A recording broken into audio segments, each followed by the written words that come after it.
Hey guys, it's Max Clausen, and today I'm gonna bring you guys an update to my Floowandereeze deck profile for 2024.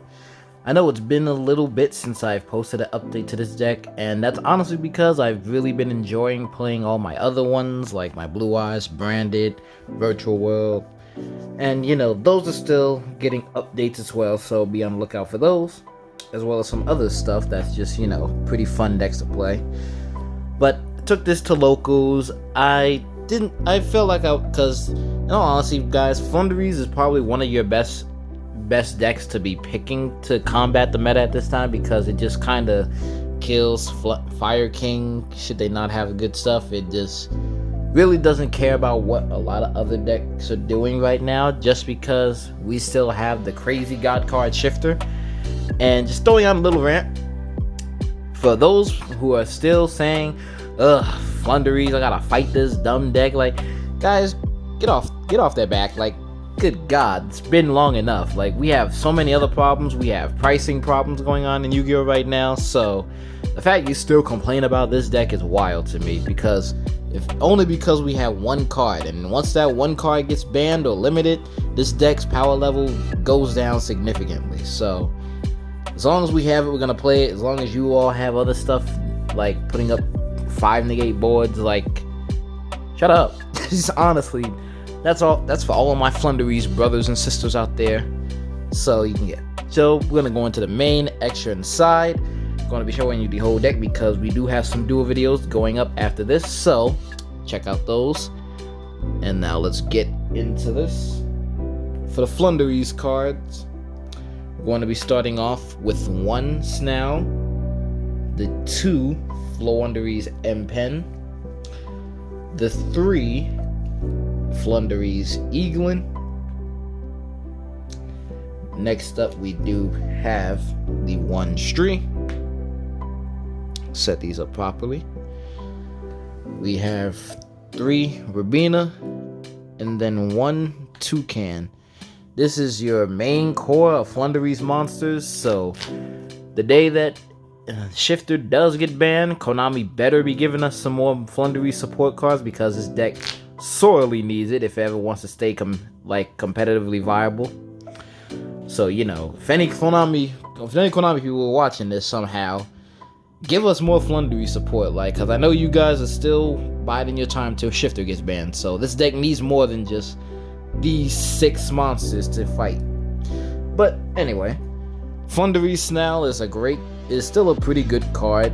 It's not as oppressive as M-Pen, but it can be, because Snarl's effect, for those that don't know and don't play him, while he's on the field, and you can banish a card from your hand and Book of Eclipse your opponent's entire field, and furthermore, while he's face up on the field, all your Wing Beast monsters gain piercing damage. So he's a great way of helping the deck go from game much easier for should our opponent have to set things and we stop them on their turn, our turn.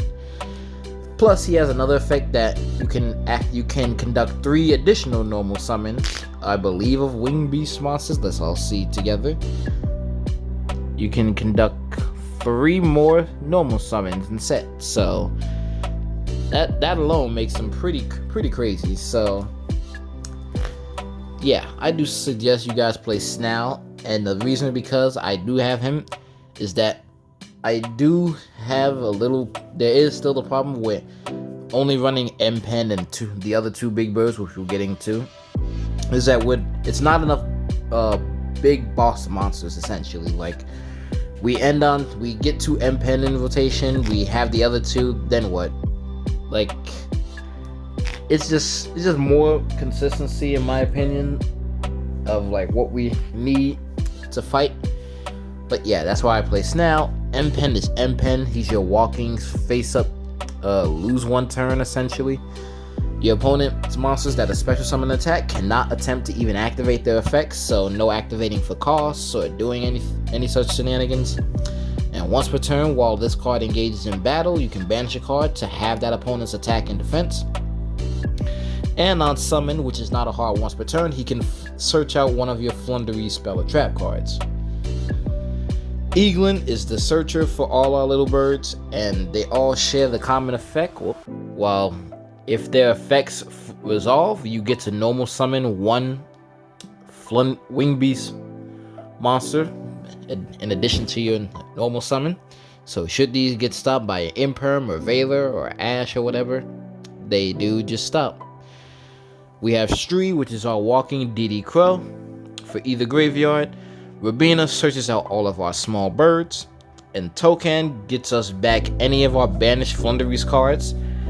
Furthermore, whenever these cards would leave the field by any means, like being destroyed by battle, being banished by a card effect, or just getting run over, sent to the grave or whatever while face up, they are banished face up per their own effect. So even if your opponent has something like Kashtira Fenrir, he'll attempt to banish it face down. Since it is leaving the field, their effects, their inherent effects, will just make them banish face up. So we'll still be able to fight over things like that, which is pretty great in my own opinion.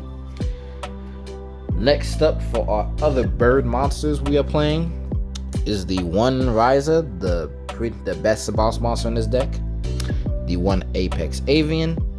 And for our other smaller birds, I am choosing the main 2 DD Crow. Now, some of you may know that a lot of other Floowandereeze deck profiles do main 1 DD Crow, but I'm just like, in this meta, we have things like Fire King, Purely, Rescue Ace, Mana Diem, sort of, and things that just rely pretty much on things being in the graveyard. So I feel that having access to DD Crow very easily just shuts all their plays down at certain moments.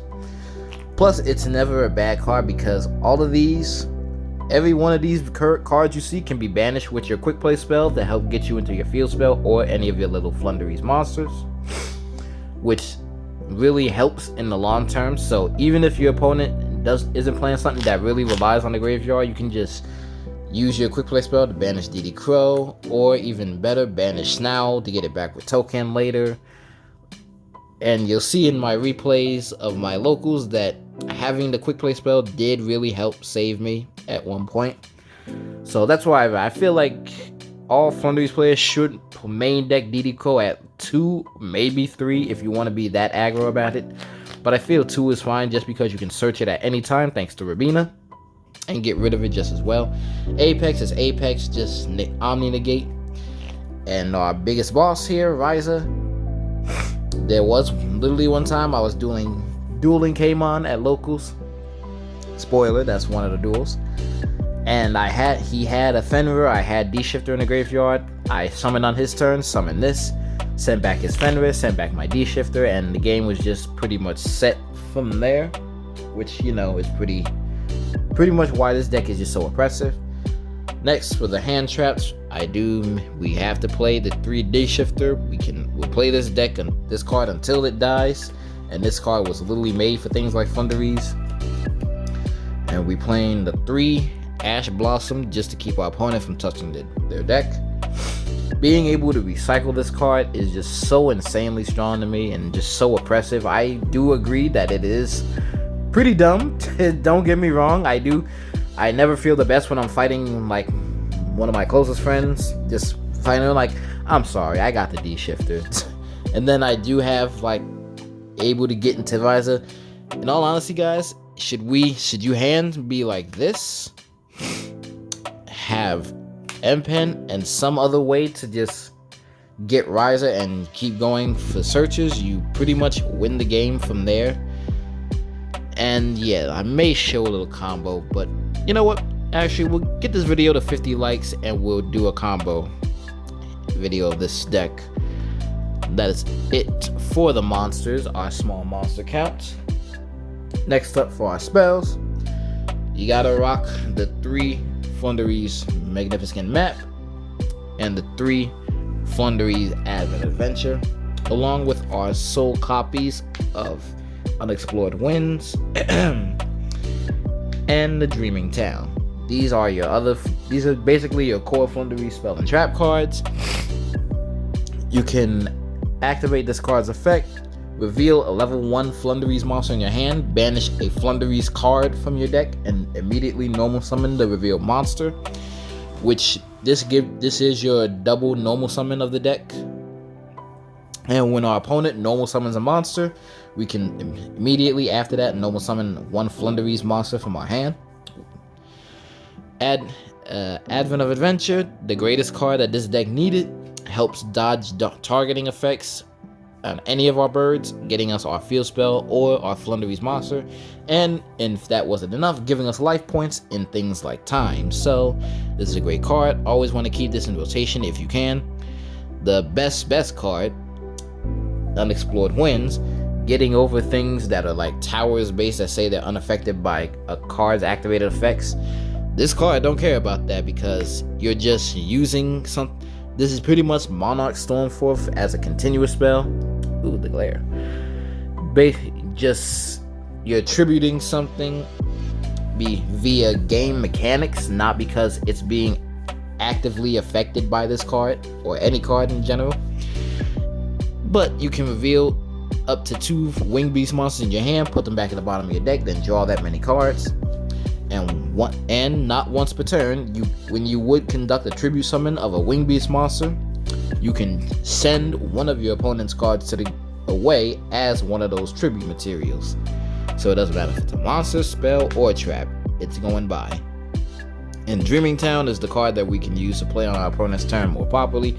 9 times out of 10, you want to use this instead of the map, honestly, because if only map had a few more effects to it, but you know that.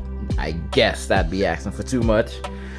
Dreaming Town, normal summon 1 Floowandereeze monster from your hand, and should you normal summon a big bird while this card is in your graveyard, you can banish it, Book of Moon their entire field. So another way of getting, this is pretty much Snow, just it's literally on the card. So that's it for our Floowandereeze spell and trap cards. Now up for our other cards that help us out. You gotta play the 3 Prosperity, the 3 Duality. I am choosing to main deck the 2 Triple Tactics Talents, the Regeki, the Featherstorm, and the Harpy's Feather. Well, the Feather Duster and Featherstorm. It's kind of the same thing. So these cards are all what you need to use to get your advantage over your opponent. Actually, I'm just lying to you guys. You don't play this card. Why are you doing that? You played the better card, the Triple Tactics Thrust. Let's pretend that didn't happen. But yeah, you play Thrust, literally searches out all of these spell cards around it, and that's pretty insane to me. And this also can be a side out card. Prosperity is Prosperities, Duality is Duality, Thrust is Thrust. You play these because you want to clear the way to make it so you can game, and this is just turn skipper. That's it for the main deck, a clean 40 cards. And now I guess, get into the extra deck. Oh boy. The best extra deck, which doesn't matter what it is really. Not going into any of these because as a Floowandereeze player, you're not really there's 9.5 times that you will never really go into this extra deck, so play whatever you want, doesn't matter. Only thing that you would care about is maybe like Typhoon, Zeus, a Downard, and one of your Lyrilusk Xyz monsters. Aside from that, the extra deck literally does not matter, guys. Don't put so much thought into it. Only those 4 cards genuinely matter. And now for the side deck, and I feel it's pretty spicy. And let me know what you guys think. So for side deck, I split it up into going first and going second cards. So for going first, you want to play the 2 Fossil Dyna Pakifalo. This card is just ridiculous, especially if you have it in conjunction with Snowl. Summon 1 or summon 2 of them, your opponent just says, well, damn, I can't play. Then we have the going first or going second card, 3 Cosmic Cyclone. It's pretty free to play because we have a card that gives us life points. And the 3 anti-spell that just kills Fire Kings. Next up for our going second side of cards, we have the 2 Raw Spear Mode. I wanted something that would be able to get rid of the opponent's most problematic threats, like things that have 2 to 3 negates, like Appaloosa, a Baron, Borreload, a Dispater. All those kind of things really kill this deck. Or even SP doesn't really stop us entirely, but anything that can just stop our monsters' effects and stuff, we just want to get them off the field. Plus, it doesn't really matter because we have ways to get to our field spells, so we'll always be able to have a normal summon for this deck, even though this is the normal summon to summon it. Next up, we do have the 2 Dark Ruler because we can search it out. And because this is the going second side, you gotta play the best going second card, being 3 evenly matched, just a complete board wipe. They have to respect and negate this if they can. And even sexier when you have 2 of them in your hand and just say, alright, you negated the first one, second one. Something's going bye-bye. But that is going to be it for the Floowandereeze deck profile. Again, let me know what you guys think of this deck. I do still love it, but again, as I said with my little rant, this deck is only viable because we have a card like D-Shifter in the game still. And as long as this card is in the game, this deck still has a fighting chance against a lot of threats in the meta. And when it gets banned, this deck loses a lot of power. Of course, we still have things like M-Pen, but he can only do so much on his own, and he doesn't entirely negate monsters' effects that are special summon. If he did, then yeah, this deck would probably be one of the best Monarchs equivalent decks. But that's going to be it for this profile, because I know some people are only going to be looking at this and like, oh, Floowandereeze deck, let me skip that. I know only the real Floowandereeze players and some people that like a budget deck, because well, this deck is kind of budget, so you can play other things aside from Thrust. But yeah, this is still a relatively budget deck. You can still play this deck under $100. It is possible. But with that being said, I hope you guys enjoyed the video. Be sure to hit that subscribe button for more content. Thank you for getting me up and over 200 subs. I really appreciate it. Never thought we'd get there. We did it, boys. And leave in the comments of what you would add, what you would change in the deck to make it more of a stun deck control, because it's already trying to control the field as best it can. But any more power will be good. And I would rather play this over Labyrinth, let's be honest. Like, that deck, oh boy. But with that being said, thank you all for watching, and I will see you in the next video.